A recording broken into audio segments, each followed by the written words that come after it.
नमस्कार दोस्तों। Law of one यानी एक का कानून, या कह लीजिए एक का ज्ञान, या कह लीजिए एक के तरीके, यह उसका 14वें सत्र का दूसरा भाग है। दोहराया जाता है कि इस किताब द्वारा दी गई सभी सूचनाएं और जानकारियां आप जान भी सकते हैं, मान भी सकते हैं, नज़रअंदाज भी कर सकते हैं और सिरे से खारिज या नकार भी सकते हैं, क्योंकि यह आपकी फ्री विल है जो कि अनंत रचयिता द्वारा आपको दी गई है। एक बात और कही जाती है कि लॉ ऑफ वन पूरी तरह से सबके लिए फ्री है। यदि कोई इकाई या व्यक्ति इसको निजी स्वार्थ के लिए इस्तेमाल करे तो वह उसकी व्यक्तिगत जिम्मेदारी होगी। तो दोस्तों, पहला सवाल इसमें डॉन करते हैं। 75,000 वर्ष की अवधि के प्रारंभ में अगर वापस जाएं तो 25,000 वर्ष के प्रारंभ के बाद कटाई हो रही थी, जो कि 50,000 वर्ष पहले होगी। क्या आप मुझे बता सकते हैं कि उस समय हमारे ग्रह से कितने लोगों की कटाई हुई थी? तो वो कह रहे हैं कि देखो, हमारी अगर 3 साइकिलें हैं, ठीक है, तो पूरी एक एक ये तीन भागों में बटी होती है। 25,000 की एक साइकिल यानी एक युग, 25,000 का दूसरा युग, 25,000 का तीसरा युग। ये छोटे छोटे युग होते हैं और इनको बड़ा मिला के एक बनता है मास्टर युग, जो कि 75,000 साल का होता है। तो यहाँ पे जो सवाल कर रहे हैं डॉन, वो ये कह रहे हैं कि तो जो पहला 25,000 साल निकला होगा, क्या उसके बाद हार्वेस्टिंग हुई थी, यानी कटाई हुई थी, यानी क्या सतयुग में लोग गए थे? तो रा जवाब देते हैं, कहते कोई कटाई नहीं हुई थी। तो अगला सवाल डॉन करते हैं, कटाई नहीं हुई? लगभग 25,000 साल पहले क्या कोई कटाई हुई थी? तो रा कहते हैं, दूसरे चक्र के बाद के हिस्से में एक कटाई शुरू हुई थी, जिसमें व्यक्तियों को बुद्धिमान अनंतता का प्रवेश द्वार मिल गया। उस समय की कटाई हालांकि बहुत छोटी थी। वे दूसरों की सेवा के लिए अत्यधिक झुकाव वाले थे, जिन्हें अब प्रमुख चक्र को दोहराना था। इसलिए ये व्यक्ति तीसरी घनत्वता में ही बने रहे, हालांकि वे किसी भी क्षण वर्तमान सांठगांठ में बुद्धिमान अनंतता के उपयोग के माध्यम से इस घनत्वता को छोड़ सकते हैं। तो दोस्तों, यहाँ पे राय ये कह रहे हैं कि देखो, जब पहली वाली जब 25,000 साल की निकल गया ना युग, उसमें तो कोई कटाई नहीं हुई, क्योंकि उस लेवल पे पहुंच ही नहीं पाए थे लोग कि भाई अध्यात्म का मतलब अध्यात्म की प्रैक्टिस हो सकता है कर रहे हो, लेकिन उस लेवल पे नहीं पहुंच पाए थे कि उनकी कटाई हो पाए, यानी दूसरों की सेवा के रास्ते। हो सकता है सीख रहे हो, बाद में ना सिखाया हो दूसरों को, तो दूसरों की सेवा का रास्ता कर ही नहीं पाए वो। जैसा कि राह ने इस किताब में कहा, यदि तुमने कुछ सीखा और दूसरों को नहीं सिखाया तो तुमने कोई सेवा नहीं की। तो इसी वजह से हो सकता है उस टाइम पर नहीं हुई हो।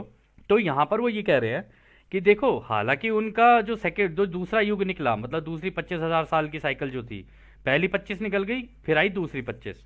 दूसरी 25,000 साल की जो साइकिल आई, उसके अंदर वो कह रहे हैं कि कुछ थे जिनकी कटाई हो सकती थी, परंतु वो दूसरों की सेवा के झुकाव में कुछ ज्यादा ही थे कि नहीं, हम अभी अपनी कटाई नहीं करवाएंगे, हम बाद में अपनी कटाई करवाएंगे।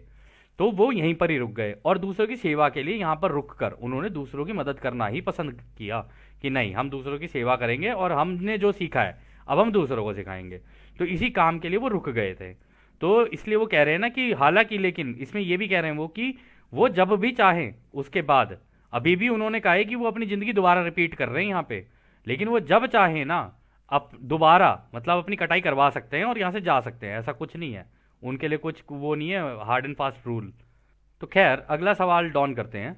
फिर 25,000 साल पहले की फसल, जो व्यक्ति चौथी घनत्वता में जा सकते थे, वे ग्रह की बाकी आबादी की सेवा के लिए यहीं रह गए, क्या यह सही है? तो रा कहते हैं यह सही है। इस प्रकार कोई फसल नहीं थी, लेकिन फसल योग्य व्यक्ति थे जिन्होंने चौथे आयाम में अपने प्रवेश के इस तरीके को चुना। हाँ, तो रा यहाँ पर ये कह रहे हैं कि देखो, वैसे तो कोई फसल नहीं थी, क्योंकि भाई कोई जाना ही नहीं चाहता था, कह रहे, लेकिन फसल के लायक थे लोग, मतलब वो चाहते तो अपनी कटाई करवा के अपना जा सकते थे, ठीक है, अपना हार्वेस्टिंग करा के अपना निकल सकते थे कि भाई चलो अगला युग है, उसके अंदर अपना सतयुग मिलेगा अपने को, अपन निकलते हैं यहाँ से। लेकिन वो गए नहीं, कहते उन्होंने यहीं पे रह के ये इस तरीके को चुना कि अब हम चौथे युग मतलब जो अगले युग में भी जाएंगे ना दोस्तों, अगले युग में भी ना अलग अलग लेवल्स होते हैं। तो हो सकता है वो इस वजह से रुक गए हो कि नहीं, जब अगले युग में भी अलग अलग लेवल्स हैं तो क्यों ना हम यहीं रह के वहां के अलग अलग लेवल्स के लिए भी यहीं से तैयारी कर लेते हैं। एंटर तो कर ही चुके हैं, लेकिन चलो कोई नहीं, यहीं रुक के अभी आगे की भी तैयारी करते हैं। और तो वो इस वजह से रुक गए थे। तो अगला सवाल डॉन करते हैं। तब पिछले 23,000 वर्षों से आप कुल 75,000 वर्षों के चक्र के अंत में अधिक से अधिक फसल पैदा करने के लिए सक्रिय रूप से काम कर रहे हैं। क्या आप एक के ज्ञान के संबंध में बता सकते हैं कि आप ऐसा क्यों कर रहे हैं? बस एक बयान के रूप में आप इसका कारण बता दीजिए। तो रा कहते हैं, हम रा नामक सामाजिक सामूहिकता के लिए बोलते हैं। हम आपकी सहायता के लिए आपके बीच आए हैं। सेवा में हमारे प्रयासों को विकृत कर दिया गया था। तब हमारी इच्छा है कि जहां तक संभव हो हमारी जानकारी और मार्गदर्शन को गलत तरीके से पढ़ने वालों के कारण होने वाली विकृति को समाप्त किया जाए। परिसंघ यानी महासंघ के इस प्रयास का सामान्य कारण सेवा है, जो एक के ज्ञान का एक प्रारंभिक विरूपण है। यदि आप इस तीसरी घनत्वता की एनालॉजी या सादृश्य को स्वीकार करेंगे तो सृष्टि का एक प्राणी एक शरीर के अंग के समान है। क्या हम पैर में दर्द को नजरअंदाज करेंगे? त्वचा पर खरोंच, एक कट जो सड़ रहा है? नहीं, किसी कॉल को अनदेखा करना नहीं है। हम दुख के प्राणी, दुख को ठीक करने के प्रयास की अपनी सेवा के रूप में चुनते हैं, जिसे हम भौतिक शरीर के दर्द के अनुरूप कह रहे हैं। तो दोस्तों यहाँ पे पता है राग क्या कह रहे हैं? राग ये कह रहे हैं कि देखो भाई, हम जो है यहाँ पर रुक कर हमने पहले तुम लोगों को एक का ज्ञान दिया था। हमने हर मतलब वो बट गया, हर धर्म में अलग अलग हो गया। अब किसी धर्म में उन्होंने कहा अल्लाह एक है, किसी धर्म में उन्होंने कहा जी जीसस भी कह के गए कि creator is only one, I am the father, I am the son. और उधर से क्या कहते हैं, हमारे नानक जी भी कह के गए, क्या कहते हैं, ओमकार एक सतनाम। हमारे धर्म में भी, हिंदू धर्म में भी अगर देखा जाए, हमारे क्या, हम तो सर्व धर्म को मानते हैं, तो हिंदू धर्म में भी अगर देखा जाए तो वहां पर भी ये कहा गया है कि भाई वो एक ही है, जो भी है वो एक ही है। यानी वो फील्ड्स ही हैं, वो उनका कोई रूप नहीं है, यही है रचयिता। और ये बहुत पावरफुल है, इसकी शक्ति का अंदाजा लगाना बहुत मुश्किल है। तो यहां पर क्या कहते हैं, राय ये कह रहे हैं कि देखो भाई, हम तो आपकी मदद करने के लिए रुक गए, क्योंकि हमने तो सबको दिया था, पर ये विभाजन हो गया। और जब ये विभाजन हुआ ना, तो हम ये ठीक करने के लिए आए कि भाई इस विभाजन को जितना हो सके उतना कम कर सकें। अगर ये विभाजन कम हो गया तो हम अपने भाइयों की कटाई करवा सकते हैं, ताकि ये लोग सतयुग में एंटर कर सकें, कह रहे। और यही हमारा तरीका है। और यहाँ पर वो बोल रहे हैं ना कि क्या आपकी किसी भी, आप में से कोई भी अगर हमें बुलाए तो क्या हम उसे नजरअंदाज कर सकते हैं? क्या त्वचा पर खरोच को नजरअंदाज किया जा सकता है? क्या अगर हमारे शरीर में कोई कट लग जाए जो सड़ रहा है, क्या उसको नजरअंदाज किया जा सकता है? कह रहे तो हमारे भाई, हम बिल्कुल ऐसे ही हैं, हम तो दुख के दोस्त हैं। तुम हमें बुलाओगे, हम तो तत्पर तुम्हारी सेवा में खड़े हुए हैं। और दोस्तों सोचने वाली बात है, हमसे इतने शक्तिशाली कैसे कैसे इनके पास इन्होंने सिद्धियां प्राप्त कर रखी हैं, यहां से गायब हो जाएं, वहां से निकल जाएं, अपने आप को रोशनी के रूप से यहां से निकाल दें हमारे सामने, तो ऐसा लगे देखने में जैसे कि ओ हो पता नहीं क्या चीज़ निकल गई हमारी आंख के सामने। और लॉ ऑफ वन के तो काफ़ी स्टूडेंट्स ने ऐसे देखा भी है। तो जब वो देख चुके हैं ना, तो इसीलिए अब वो किसी बात पे विश्वास नहीं कर सकते, कोई कुछ भी बोलता रहे उनके सामने। वो कहते हैं हमने तो अपनी आंखों से देखा भाई जी, जब अपनी आंखों से देखा हुआ है तो अब किसी की बात के ऊपर विश्वास करने का कोई फायदा नहीं है। कहते हैं सच वही है जो तुमने खुद अनुभव किया हो। यदि कोई तुम्हें कहे कि ऐसा है और वैसा है, या ऐसा है या वैसा है, या कैसा भी है, विश्वास करने का कोई फायदा नहीं है। साक्षात करो तब विश्वास करो। ये वही वाली बात है कि पहले इस्तेमाल करें फिर विश्वास करें, ये बिल्कुल वैसी बात है। तो खैर अगला सवाल डॉन करते हैं, रा किस घनत्वता के स्तर पर है? तो रा कहते हैं हम छठी घनत्वता से हैं। हमारी सातवीं घनत्वता की ओर एक मजबूत झुकाव है। हमारी कटाई यानी कि हम अगली घनत्वता में आपके लगभग 2.5 मिलियन वर्षों में होगी, और यह हमारी इच्छा है कि हम फसल के लिए तैयार रहें जो हमें भविष्य में ले जाने वाली है। तो दोस्तों अभी रा की भी कटाई होगी, ऐसी बात नहीं है ये आगे नहीं बढ़ेंगे, ये भी अपने अनुभवों में आगे बढ़ेंगे। ये सूरज के अंदर है, अपना क्या कहते हैं, आराम से अपना अनुभव कर रहे हैं, सारी चीजें कर रहे हैं, और फिर वहां से जब इनकी कटाई होगी तब ये आगे जाएंगे, आगे निकल के जाएंगे और अंदर। तो ये कह रहे 2.5 मिलियन, यानी 1 मिलियन 2.5 मिलियन वर्षों का हो गया, मतलब कि 1 मिलियन हो गया आपका 10 लाख, 2 मिलियन हो गया 20 लाख, तो यानी करीब 25 लाख साल अभी इनके और बचे हैं, जिसमें ये आगे निकल जाएंगे। फिर ये मतलब कितनी सुंदर है, मतलब सोचने में इतना सुंदर लग रहा है। तो खैर अगला सवाल डॉन करते हैं, और आप अपने आप को फसल कटाने के लिए तैयार करते हैं सर्वोत्तम सेवा के माध्यम से जो आप प्रदान कर सकते हैं। क्या ये सही है? तो रा कहते हैं हम एक का ज्ञान है, विरोधाभास का समाधान है, प्रेम प्रकाश और प्रकाश प्रेम का संतुलन पैदा करते हैं। ओहो, तो दोस्तों पता है यहाँ पे क्या कह रहे हैं? कहते हैं हमारे यहाँ पे कोई विरोधाभास नहीं है, हमारे यहाँ कोई विभाजन नहीं है, हम तो सत्य को जान चुके हैं। और कहते हैं अब तो हम एक का ज्ञान खुद ही बन चुके हैं। कि मतलब हम तो जानते हैं, हमें हमें कोई बेवकूफ़ नहीं बना सकता कि भाई इधर से ऐसे और इधर से वैसे है। भाई जो सूरज में बैठे हुए हैं उनकी रोशनी एक ही तरफ, वो भेजे ही जा रहे हैं, एक ही उससे भेजे जा रहे हैं। अब जैसे जैसे ग्रह घूमता जाएगा भाई रोशनी वहां वहां पड़ती जाएगी, लेकिन रोशनी तो एक ही है। वो समझ गए हैं इस चीज को कि भैया, और खुद ही बोल रहे हैं हम तो प्रेम प्रेम प्रकाश और प्रकाश प्रेम का संतुलन प्रदान करते हैं, कि भाई हम तो संतुलन दे सकते हैं, तुम्हें चाहिए संतुलन तो ले लेना, नहीं चाहिए तो कोई बात नहीं हमारे भाई। तो खैर आगे डॉन कहते हैं, आपकी एक साइकिल कितनी लंबी होती है? तो रा कहते हैं, हमारा एक चक्र आपके वर्षों में 7.5 करोड़ का है। तो डॉन हैरान हो जाते हैं। डॉन कहते हैं, क्या 7.5 करोड़? तो रा कहते हैं, हाँ यह सही है। तो दोस्तों इनकी एक साइकिल 7.5 करोड़ साल की है। मतलब अगर इनके अंत के अगर 2.5 लाख साल बचे हैं तो कितने करोड़ साल तो ये पीछे अपनी जिंदगी जी चुके हैं। मतलब सूरज अभी से नहीं है। तो वो कह रहे हैं कि एक तो हो चुकी है हमारी, मतलब अभी, मतलब अब हम अंत पे पहुंच चुके हैं, हमारी भी 2.5 लाख साल बाद हो जाएगी, कटाई हो जाएगी। 7.5 करोड़ साल, बाप रे, सोच के भी हैरानी होती है। तो अगला सवाल डॉन करते हैं, सेवा में एक का ज्ञान देने में क्या आप इस समय पृथ्वी के अलावा किसी अन्य ग्रह के साथ काम कर रहे हैं या सिर्फ पृथ्वी के साथ ही कर रहे हैं? तो रा कहते हैं, हम इस समय केवल इस ग्रह क्षेत्र के साथ काम कर रहे हैं, यानी पृथ्वी के साथ। तो अगला सवाल डॉन करते हैं, आपने कहा कि आपको पृथ्वी के 3,52,000 लोगों ने बुलाया था। क्या इसका मतलब यह है कि यह वो संख्या है जो एक के ज्ञान को समझेगी और स्वीकार करेगी? क्या मैं सही हूं? तो रा कहते हैं, हम आपके कथन की सत्यता का अनुमान नहीं लगा सकते हैं, क्योंकि कॉल करने वालों में से हर कोई अपने कॉल के उत्तर को समझ नहीं पाएगा। इसके अलावा वे लोग जो गंभीर ट्रॉमा में हैं, जो पहले हमें कॉल नहीं कर रहे थे, वे इस कॉल के उत्तर खोज करते हैं। कॉल में कोई समय स्थान नहीं है, इसलिए हम उन व्यक्तियों की संख्या का अनुमान नहीं लगा सकते हैं जो आपके भविष्य में सुनेंगे और समझेंगे। तो दोस्तों पता है वो क्यों नहीं लगा सकते अनुमान? अनुमान लगाना इसलिए मुश्किल है क्योंकि आपको याद होगा हम लोगों ने वो दिखाया था ना कि पृथ्वी की एक वो होती है, क्या कहते हैं, पृथ्वी एक उसके ऊपर टिकी होती है, एक लाइन के ऊपर टिकी होती है, वो घड़ी की तरह काम करती है, टक टक टक टक। अब जब तक पूरी घड़ी नीचे नहीं गिर जाएगी ना, वो समय टंग करके नहीं बच जाएगा ना, तब तक पूरी कैलकुलेशन नहीं होगी कि भाई कितने लोग हैं जिन्होंने एक्चुअली में कॉल किया हुआ है। लेकिन कॉल इसी तरीके से चलती है।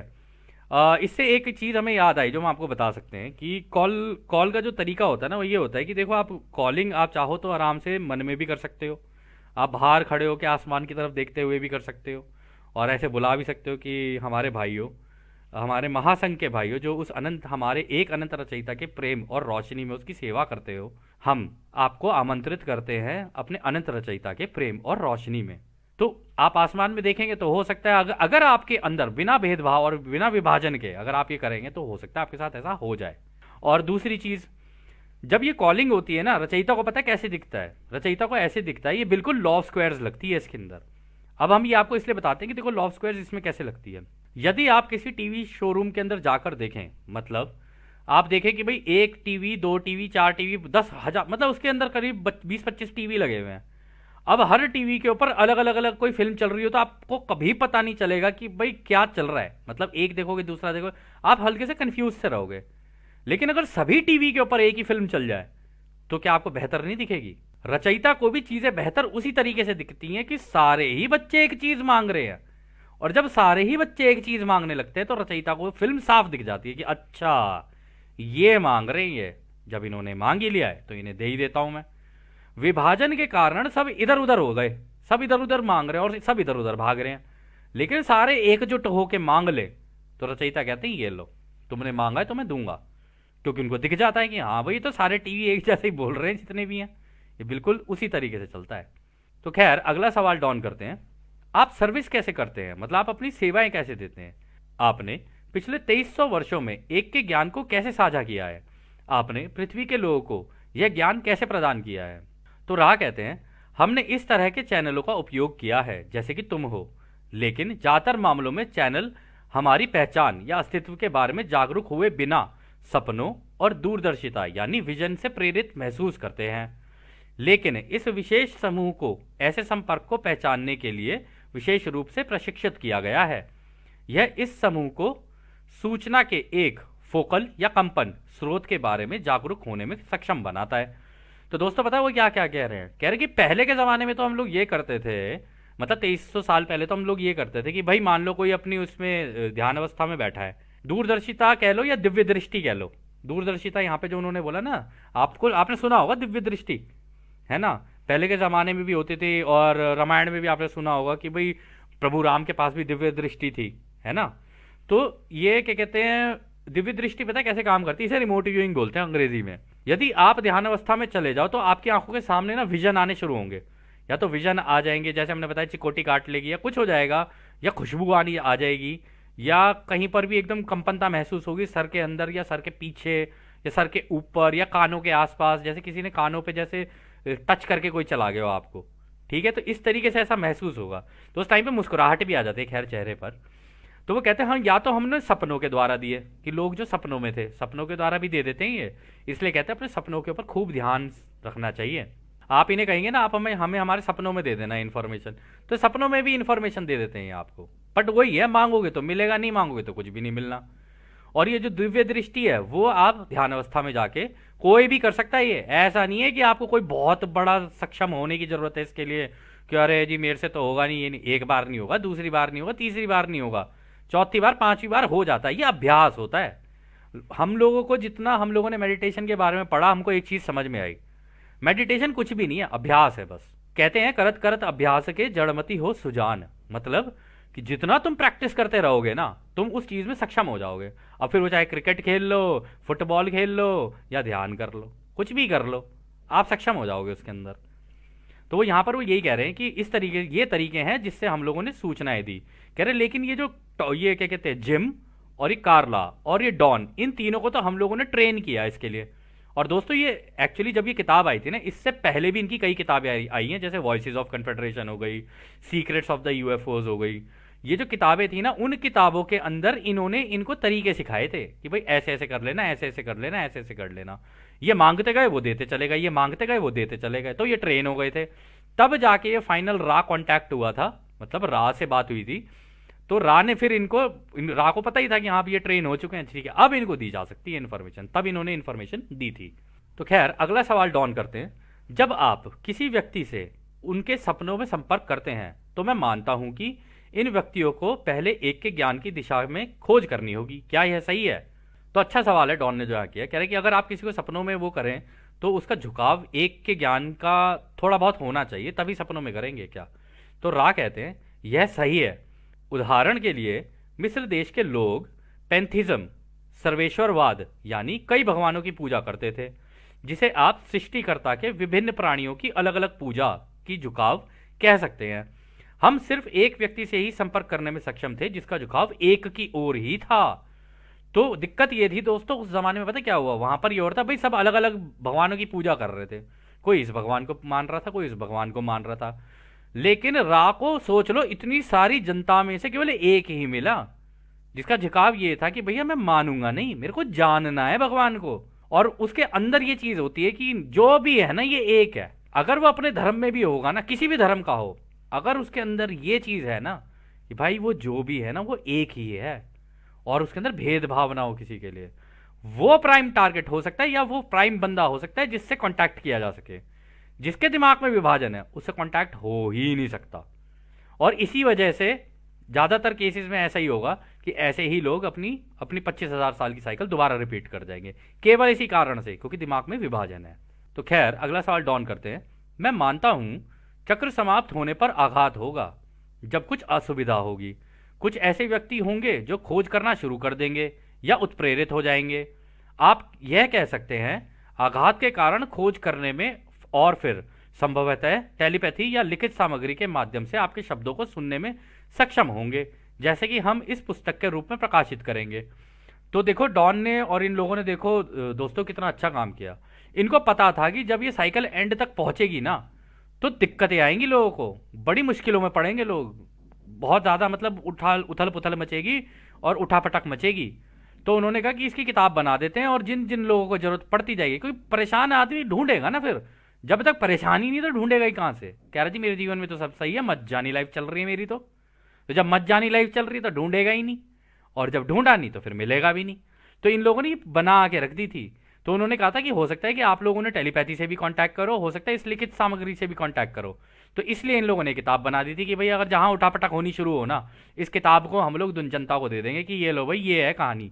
तो खैर रा इसका जवाब देते हैं, आप सही हैं सिवाय यह समझने की कि असुविधाएं शुरू हो गई हैं। मतलब 1981 में असुविधाएं तो शुरू हो गई थी, अभी तुम तक पहुंची नहीं है। पहुंची तो खैर ये बाद में आई, भी सबके बाद बाद में, और अभी तो कुछ भी नहीं है। तो खैर अगला सवाल डॉन करते हैं, क्या आप मुझे बता सकते हैं कि ओहास्पे पुस्तक को प्रसारित करने के लिए कौन जिम्मेदार था? तो रा कहते हैं यह परिसंघ के सदस्यों में से एक समूह द्वारा दी गई थी। उनके विचार जैसे कि परिषद काउंसिल को प्रस्तुत किया गया था, जिसमें इन चक्र के विभिन्न धर्मों के ज्ञात इतिहास और उनके बीच जो विरोधाभास हैं उनकी जानकारी दी गई थी, ताकि लोग अपने दिमाग के पर्दे को खोल सकें और एक के ज्ञान के पहलुओं का मौलिक प्राइमल विकृति को आंशिक रूप से उजागर किया जा सके। उनके कोई नाम नहीं है, वो बस कंपनता हैं, परंतु उनकी जो जानकारियां हैं उनके भीतर प्रेम और प्रकाश और अनंत बुद्धिमानिता की गहरी समझदारी है, जो आपके ग्रह के लोगों को कई संदेशवाहक यानी मैसेंजर द्वारा सिखाई और सीखी जा रही है। तो दोस्तों ये जो किताब है ना ओहास्पे, हमने भी देखी है, ये करीब 1200-1300 पेज की किताब है। और ये जो महासंघ है ना उसके अंदर जो जैसे इन्होंने बताया था भाई, काउंसिल में 9 मेंबर होते हैं और उनके ऊपर 24 ग्रह रक्षक होते हैं। तो इस तरीके से पूरा चलता है, बाकी पूरा महासंघ एक साथ मिलकर काम करता है ये। और एक महासंघ नहीं है ये, बहुत सारे महासंघ हैं ऐसे। जब भी किसी ग्रह की कटाई होती ना, सारे के सारे उठ के आते हैं एक साथ ही कि आ जाओ आ जाओ, इस ग्रह में हो गई है दिक्कत, निकालो अपने भाइयों को जो जो हमारे हैं।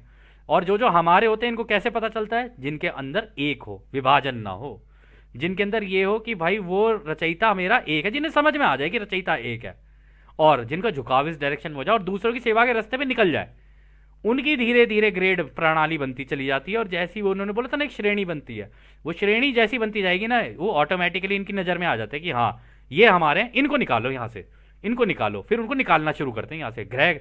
अभी राह बताएंगे आगे से आगे कैसे होता है। खैर, और ये जो किताब है दोस्तों, इस किताब को हम लोग करेंगे, अगर हमें वक्त मिला तो करेंगे। ये बहुत ही सुंदर और बहुत ही प्यारी किताब है। हालांकि हमने पढ़ी नहीं है, इसके थोड़े बहुत 1-2 पन्ने पढ़े थे, लेकिन उसमें ही बहुत सारी जानकारियां थी। तो अगला सवाल खैर डॉन करते हैं, क्या कोई और किताब है जिसका आप नाम ले सकें जो इस काम के लिए उपलब्ध हो और परिसंघ यानी कन्फेडरेशन द्वारा दी गई हो? तो रा कहते हैं हम इस जानकारी को साझा नहीं कर सकते, क्योंकि यह भविष्य में आपके विवेक पैटर्न को प्रभावित कर सकती है। आप किसी एक विशेष पुस्तक के बारे में पूछ सकते हैं। विवेक पैटर्न का मतलब समझ रहे हैं दोस्तों? कहते हैं कि हमने किताबें तो बहुत, यहाँ पे इंफॉर्मेशन तो बहुत दी है अलग अलग किताबों में, कह रहे लेकिन अगर वो सारी तुम्हारे सामने आ गई ना तो तुम अपना विवेक खो दोगे। कह रहे इसलिए हम लोग तुम्हें वो सारी की सारी इंफॉर्मेशन नहीं दे सकते, और तुम्हारे भविष्य को तो हम बिल्कुल भी वो नहीं कर सकते। तुम्हारी जिंदगी जैसे चल रही है, तुम डिसाइड करो कि तुम्हें क्या करना है। तो अगला सवाल डॉन करते हैं, द यूरेंथिया बुक, जिसे मैंने पढ़ा नहीं है, किसने दिया? तो दोस्तों एक किताब है जिसका नाम है यूरेंथिया, वो उसी के बारे में बात चल रही है। तो राह कहते हैं यह पृथ्वी की आंतरिक परतों यानी पाताल लोक के अलग अलग प्राणियों की एक श्रृंखला द्वारा दिया गया, जो कि अभी जीवित नहीं है। यह सामग्री परिषद द्वारा पारित नहीं की गई थी। तो दोस्तों ये पता है किसकी बात कर रहे हैं पाताल लोक में? ये उनकी बात कर रहे हैं जो लोग मर तो चुके हैं लेकिन अभी नीचे पाताल लोक में हैं अभी, क्योंकि अलग अलग लोक है। जैसे उन्होंने बताया ना एस्ट्रल प्लेन्स, पहले पाताल लोक में आएंगे, फिर पाताल लोक से हल्का सा ऊपर जाएंगे, फिर हल्का सा ऊपर, फिर बाहर निकलेंगे, हीलिंग होगी, फिर ऐसे ऐसे करके आगे निकलेंगे। कह रहे कि उन लोगों ने ये जानकारी दी थी मरने के बाद। कह रहे लेकिन ये जानकारी परिसंघ ने यानी महासंघ ने पारित नहीं की है कि भाई ये अलाउ कर दियो कि यहाँ दे दो, क्योंकि उनकी जानकारी सीमित है। ठीक है, उनकी जानकारी सीमित है। महासंघ को पूरा ज्ञान है, पूरे ब्रह्मांड की नॉलेज है, वो तो कहीं से भी निकाल के दे सकते हैं, वो तो खुद रचयिता के दिमाग से निकाल के दे सकते हैं ना। तो खैर अगला सवाल डॉन करते हैं, एडगर केसी सामग्री में एडगर केसी के माध्यम से किसने बात की थी? तो रा कहते हैं एडगर केसी के माध्यम से किसी भी इकाई ने बात नहीं की। तो दोस्तों एडगर केसी भी ना अपने टाइम का एक, इसको बोला जाता था कि हाँ ये फ्यूचर बताया था, जैसे नॉस्ट्राडामस और ये सारे थे। तो एडगर केसी भी ऐसा ही था। तो वो कह रहे थे कि एडगर केसी को हम में से तो किसी ने नहीं दी। तो डॉन कहते हैं एडगर केसी ने जो चैनलिंग की थी उसकी जानकारी कहाँ से आई? तो रा कहते हैं हम पहले ही बता चुके हैं कि अनंत बुद्धिमानिता को 8वें घनत्वता या अष्टक से बुद्धिमान ऊर्जा में लाया जा सकता है। एडगर ने इसी ऊर्जा का उपयोग वर्तमान को देखने के लिए किया। लेकिन वो ऊर्जा आपके अपने ग्रह की थी। आपके लोगों ने इसके लिए जिस शब्द का प्रयोग किया है वह है आक्षिक रिकॉर्ड या हॉल ऑफ रिकॉर्ड्स। ये आखिरी सवाल है जो आप अब पूछ सकते हैं। मतलब ये आखिरी सवाल था दोस्तों इसका। तो यहाँ पे जो वो कह रहे हैं ना कि अनंत बुद्धिमानिता यानी रचयिता के पास जो जानकारियां हैं ना, कह रहे वो आठवीं घनत्वता से खींची जा सकती हैं। मतलब आठवीं घनत्वता का मतलब हो गया जो महासंघ में जो हमारे जो सैटर्न है ना, शनि ग्रह की जो रिंग है, वहां पर जो बैठते हैं ना, वहां पर आठवीं घनत्वता के भी बैठते हैं, ठीक है ना।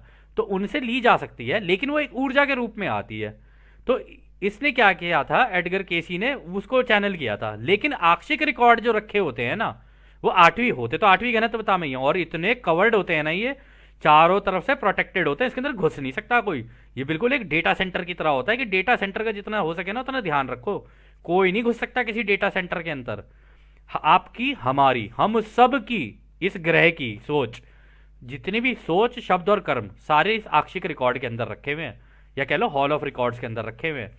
और ये हमने इनकी किताब पढ़ी थी, उसमें एक प्लैनेट का नाम लिया था, एक ग्रह का नाम लिया था इन्होंने, हैथॉन। तो कह रहे थे कि हैथॉन में वो जगह है जहां पर हम सबके कागज रखे हुए हैं, मतलब हम सबके रिकॉर्ड रखे हुए हैं। और वो कागज की शेप में नहीं होते दोस्तों, वो ऊर्जा की तरह होते हैं। छोटे से होंगे बिल्कुल, एकदम जैसे हम आंख मूंदते हैं और वो ऊर्जा सी नहीं आती, वैसे होंगे। जैसे ही उसको पकड़ोगे, खोलोगे ना, एकदम से आंख के सामने आपके आप पूरी फिल्म चलनी शुरू हो जाएगी। इतनी प्यारी होती है ये। और ये जो आक्षिक रिकॉर्ड होते हैं ना, अगर आप नोटिस करो ना, हमारा जैसे सर्च इंजन होते हैं ना, अब नाम तो नहीं ले सकते हम किसी का, सर्च इंजन वो होते हैं जिसमें आप टाइप करते हो, फिर एंटर मारते हो, फिर वहां से इन्फॉर्मेशन निकल के आती है। तो आप उनके देखोगे ना, आप वहां पर भी यही कर रहे होते हो, ठीक है ना। जो एआई को जो जन्म दिया है वो हम ही लोगों ने दिया है, अपने ही सोच। पहले हम सोचते हैं, फिर उसमें शब्द डालते हैं, फिर उसमें एंटर मारते हैं, फिर इन्फॉर्मेशन निकल आती है। तो जो इन्फॉर्मेशन आप ढूंढ रहे होते हो ना, वो किसी ने तो डाली होती है। इसी तरीके से वो पूरा का पूरा रिकॉर्ड बनता चला जाता है, इसी तरीके से एआई बन जाता है, ठीक है ना। वो आर्टिफिशियल और ये प्योर रियल होता है, ये आक्षिक रिकॉर्ड या कह लो हॉल ऑफ रिकॉर्ड्स। तो खैर दोस्तों, इस सत्र को अब हम यहीं समाप्त करते हैं। ये 14वां सत्र यहीं समाप्त होता है। अब हम आपको उस एक अनंत रचयिता के प्रेम और उसकी रोशनी, उसकी शक्ति और उसकी शांति में छोड़कर चलते हैं। आदने हमारे भाइयों, आदने वासु। धन्यवाद।